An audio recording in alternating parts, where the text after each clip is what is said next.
Dans une série, la médiane, c'est la note du milieu. Ça signifie par exemple que dans votre classe, si vous êtes au-dessus de la médiane, vous êtes dans la première moitié de la classe.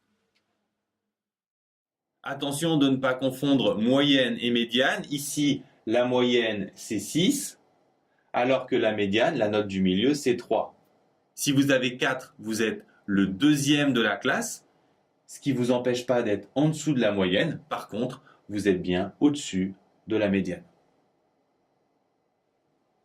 Maintenant, comment faire pour trouver la médiane sur une classe complète qui a 32 élèves? On peut remarquer ici que les notes ont été mises dans l'ordre et qu'on a indiqué le nombre d'élèves pour chaque note. Si j'ai 3 notes, c'est très simple, je prends la note du milieu, c'est la deuxième. Si j'ai 4 notes, je n'ai pas une note au milieu, mais 2 notes du milieu. Comment faire? Je vais tout simplement prendre la moyenne des 2 notes, donc ici la moyenne de la deuxième et de la troisième, ce qui donne 11. Ici, si je prends la note du milieu, je trouve 6. C'est n'importe quoi puisque c'est la plus petite note.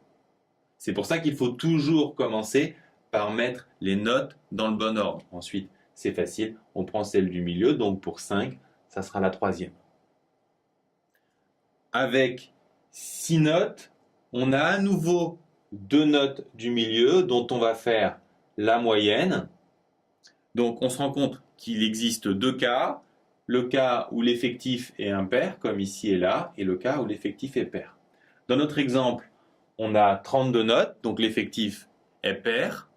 Donc on va appliquer la méthode qu'on a vue pour 4 et 6. Pour 4, on a fait deuxième plus troisième sur 2. Pour 6, troisième plus quatrième sur 2.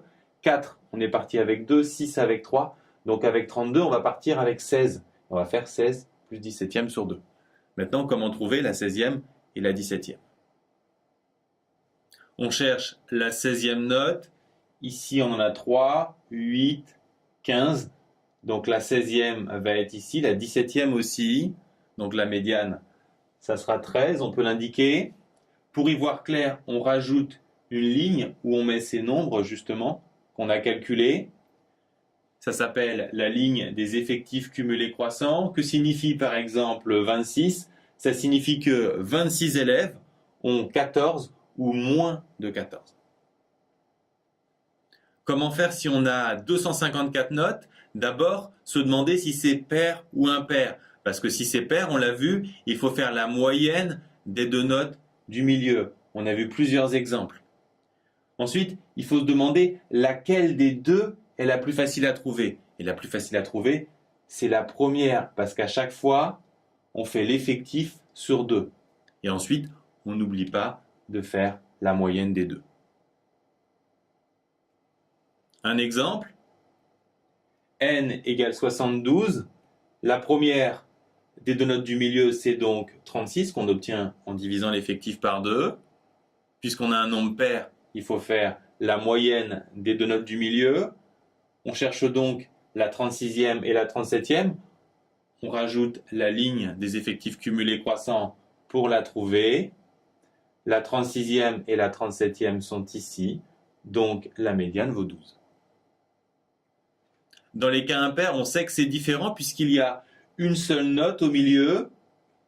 Pour 3, c'est la deuxième. Pour 5, la troisième. Pour 7, on se doute, ça serait la quatrième. Pour 71, c'est plus compliqué. On peut remarquer en observant les premiers exemples qu'on peut trouver le rang de la médiane en faisant l'effectif divisé par 2 et en prenant l'entier supérieur, ou alors, plus simple, en rajoutant 1 à l'effectif et en divisant par 2. Ici, par exemple, on trouverait 36, donc la 36e note, qu'il ne faut pas oublier de lire. Pour chercher la note associée, il y a encore un peu de travail. On doit rajouter la ligne des effectifs cumulés croissants. La 36e, elle est ici, c'est donc 10.